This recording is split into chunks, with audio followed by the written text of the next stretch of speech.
మలయాళ చిత్రసీమలో మహిళల స్థితిగతులపై justice Hema committee నివేదిక తర్వాత ఎంతో మంది నటీమణులు తాము వేధింపులకు గురయ్యామంటూ బయటకు వచ్చారు. అలా తాను కూడా వేధింపులకు గురయ్యానంటూ ఓ నటి ఫిర్యాదుకు సంబంధించిన అంశం ఇప్పుడు చర్చనీయాంశంగా మారింది.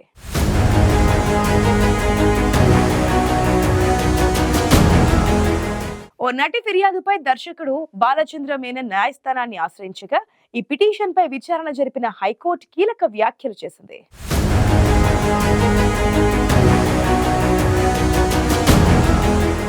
మలయాళ చిత్ర పరిశ్రమలో మహిళల స్థితిగతులపై జస్టిస్ హేమా కమిటీ నివేదికలో ఎన్నో సంచలన విషయాలు వెల్లడయ్యాయి.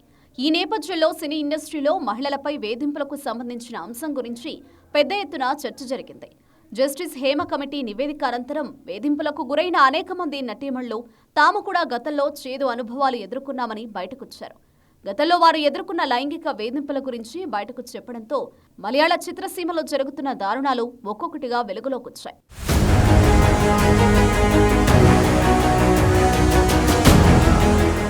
జస్టిస్ హేమ కమిటీ నివేదిక కేవలం కేరళలోనే కాదు, దేశవ్యాప్తంగా దుమారం రేపింది.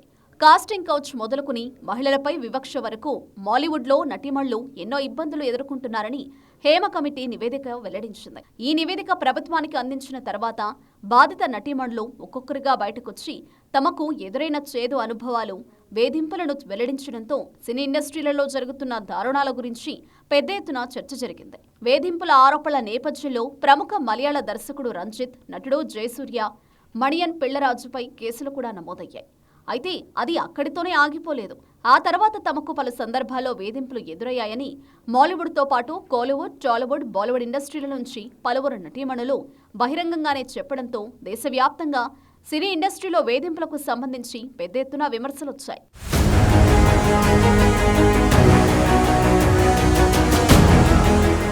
మలయాళ చిత్రసీమలో మహిళల పరిస్థితులపై జస్టిస్ హేమ కమిటీ నివేదిక తర్వాత ఓ నటి సంచలన ఆరోపణలు చేశారు. 2007లో ఓ సినిమా షూటింగ్లో దర్శకుడు బాలచంద్ర మేనన్ తనతో అసభ్యంగా ప్రవర్తించారని ఆరోపించారు. అంతేకాదు, బాలచంద్ర మేనన్పై బాధిత నటి పోలీసులకు ఫిర్యాదు చేశారు. బాధితురాలి ఫిర్యాదుపై బాలచంద్ర మేనన్పై పోలీసులు పలు సెక్షన్ల కింద కేసు నమోదు చేశారు. అయితే 2007లో జరిగిన ఘటనకు సంబంధించి 17 ఏళ్ల తర్వాత ఫిర్యాదు చేశారని, కేవలం తన ప్రతిష్టను దెబ్బతీయడమే వారి ఉద్దేశమని పేర్కొంటూ బాలచంద్ర మేనన్ హైకోర్టులో పిటిషన్ దాఖలు చేశారు. ఈ పిటిషన్ను విచారించిన జస్టిస్ పివి కున్హికృష్ణన్ బాలచంద్రన్ మేనన్ వాదనలో బలం ఉందని అభిప్రాయపడ్డారు. 40 సినిమాలకు దర్శకత్వం వహించిన బాలచంద్ర మేనన్ 2 జాతీయ అవార్డులు అందుకోవడంతో పాటు ప్రభుత్వం ఆయన్ను పద్మశ్రీతో సత్కరించిందని న్యాయవాది గుర్తు చేశారు.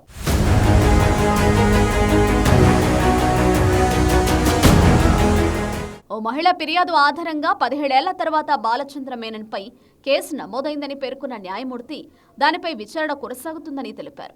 అయితే గౌరవ మర్యాదలు కేవలం మహిళలకే కాకుండా పురుషులకు ఉంటాయన్న విషయాన్ని ప్రతి ఒక్కరూ గుర్తుంచుకోవాలన్నారు. న్యాయ ప్రయోజనాల దృష్ట్యా పిటిషనర్కు ముందస్తు బెయిల్ మంజూరు చేస్తున్నామని న్యాయమూర్తి వెల్లడించారు. మరోవైపు ఈ కేసుకు సంబంధించి విచారణ అధికారి ముందు హాజరు కావాలని బాలచంద్ర మేనన్ను ఆదేశించారు. ఈ కేసు దర్యాప్తు తర్వాత ఒకవేళ బాలచంద్ర మేనన్ను అరెస్టు చేయాలని దర్యాప్తు అధికారి ప్రతిపాదిస్తే 50,000 బాండు, 2 పూచీకత్తుతో అతడిని విడుదల చేయాలని ఆదేశించారు. మొత్తంగా ఈ కేసులో న్యాయమూర్తి పురుషులకు కూడా గౌరవ మర్యాదలు ఉంటాయని ప్రస్తావించడం మాత్రమే కాదు, న్యాయ ప్రయోజనాల దృష్ట్యా పిటిషనర్కు ముందస్తు బెయిల్ మంజూరు చేయడంతో బాలచంద్ర మేనన్కు ఊరట లభించినట్లయింది.